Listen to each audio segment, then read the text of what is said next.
Hi, this is Tim of the 1916 Company. Welcome and thanks for logging on. If you love this watch, email us, Team Mosso at the1916company.com for purchase pricing and availability questions concerning this watch. So today we're discussing the latest generation of FP Journe Tourbillon Souverain. This is the boutique edition, only available through FP Journe factory stores. The timepiece is the latest generation of the watch, is launched back in 2019, taking the tourbillon vertical. So while it is technically the Tourbillon Souverain, everyone calls it the tourbillon vertical or the vertical tourbillon, and Journe even encourages this with the reference of the watch being TV, and I don't mean broadcast or cable. This watch is also exceptional in that it features a very expensive and uncommon full factory bracelet, which when combined with the already exclusive boutique edition makes this an extraordinary find for someone. This is a hardcore collector's watch. Now, it is bigger than previous tourbillon models. Traditionally, they would have been 38 or 40. In 2019, they stepped up. Bigger case, bigger watch. 42 millimeters in diameter. You can see in profile that the watch is 13.8 millimeters thick. And you can see that the watch has a 52 millimeter lug-to-lug span, but this one being on a bracelet's a bit broader, 57 millimeters across the wrist with a 20 millimeter spacing between the lugs. That said, I can wear it on my 16 centimeter circumference wrist. The curvature of the lugs kind of helps with that. Would I wear it on a wrist smaller than mine? No. But I find that this fits just fine, and it is designed to be big, and it is designed to be legible, and it is designed to be gold on a full bracelet. So if you want something truly discreet, you're not shopping for a watch like this anyway. Slightly large is okay when the watch is this fine and the watch is this fabulous. So 16 centimeter circumference wrists and up. By the way, if you want, you could buy the watch. We'll throw in a strap and put it on a strap for you if you have any reservations about that.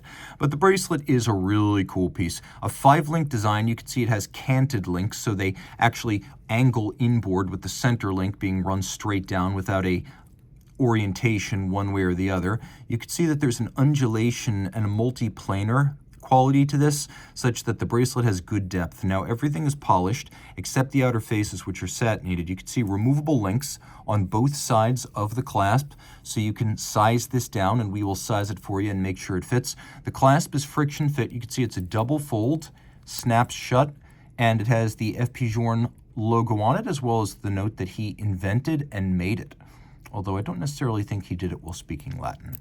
Taking a quick look at the watch, it's worth mentioning that everything you see here is Journe. Journe makes bracelets, clasps, cases, dials, movements. This is a fully integrated manufacturer, and over the years, Journe has internalized all of the suppliers who once made these parts for him.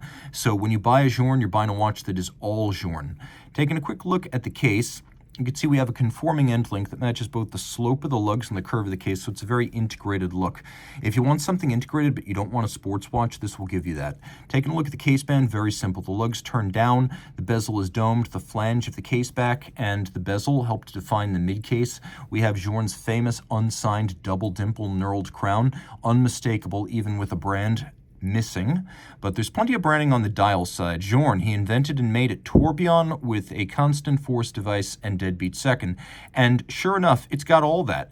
The blackened part of the dial, by the way, I should explain, boutique edition means an exclusive combination of rose gold and a black dial. So this is that. You can't get this on anything but a boutique edition, and you can't get that anywhere but a Journe factory store. So everything that's blackened, you can see that there is a hobnail cut, a very fine hobnail cut. That is all blackened gold. So this dial is solid gold, and so is the movement.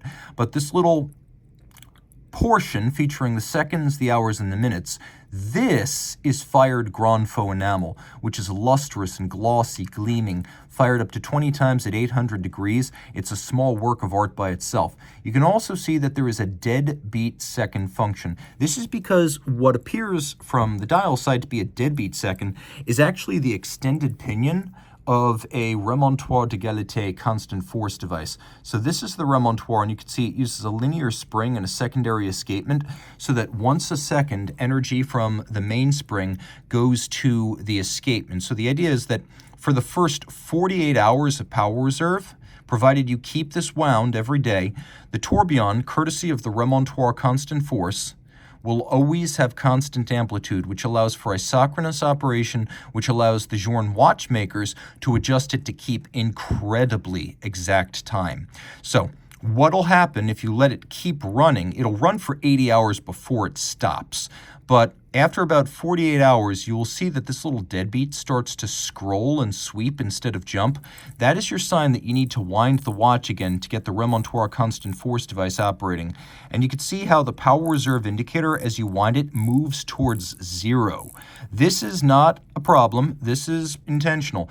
A marine chronometer or a navigation clock traditionally would need to be wound exactly 24 hours apart. So you'd need to wind it at the same time every day. So you'd have to know when 24 hours had elapsed since the last winding, not how much longer it would run until it stops. So this indicates the amount of time since the last winding, in this case 0 hours, because I just wound it as you watched.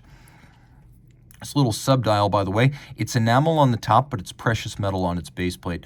We have the vertical tourbillon. So what is the vertical tourbillon? Well, the orientation speaks for itself. It beats away at 3 hertz, so 21,600 vibrations per hour. Let me see if I can get a better view of it. There we go.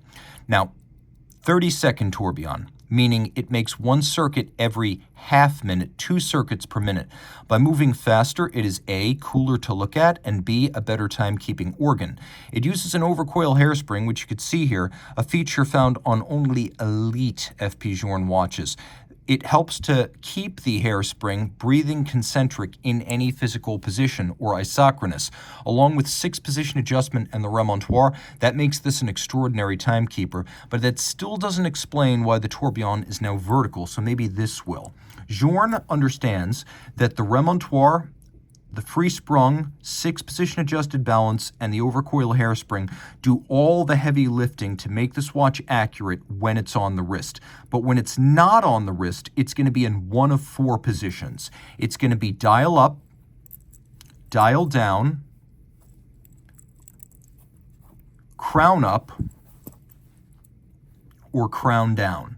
So for all that time, the watch is not on your wrist, on a dresser or a table. In every one of those orientations, the tourbillon is vertical in every single one of them. So like a pocket watch in a pocket, it truly will cancel out the effects of gravity when the watch is off the wrist. So it becomes an even better timekeeper when it is sitting. That is the idea behind the vertical tourbillon. Now the case back is big. And you can see that the movement is a caliber 1519. And 15 refers to its size in French lean, so multiply that by 2.24 and you get the size of the movement, properly sized for a 42mm case. All of the bridges and plates, with the exception of the Remontoire and tourbillon structure, are made of solid 18-karat gold. So the dial is gold and blackened. The case, clasp, bracelet, and the movement are all gold, so you better believe this thing weighs a ton in the hand and on the wrist. Now, the Remontoire mechanism is made of mirror-polished steel, and you can see that it has been mirror-polished and then beveled on its edge. In fact, the beveling on this watch, the finishing on this watch, a step above what you get on a regular Journe. I've often called Journe finishing clean, but utilitarian. This is actually artisanal. You can see elements like the concave with mirror finish that allow you to more easily see the reflection of the tourbillon. All of that has been hand executed and it's beautiful. It all pivots on 33 joules and the watch is water resistant down to 30 meters, but don't test the theory. That is effectively splash and rain exposure only. So if you want the ultimate in exclusivity from Francois-Paul Journe, reach out to Team Mosso at the1916company.com for purchase, pricing, and availability details of this watch.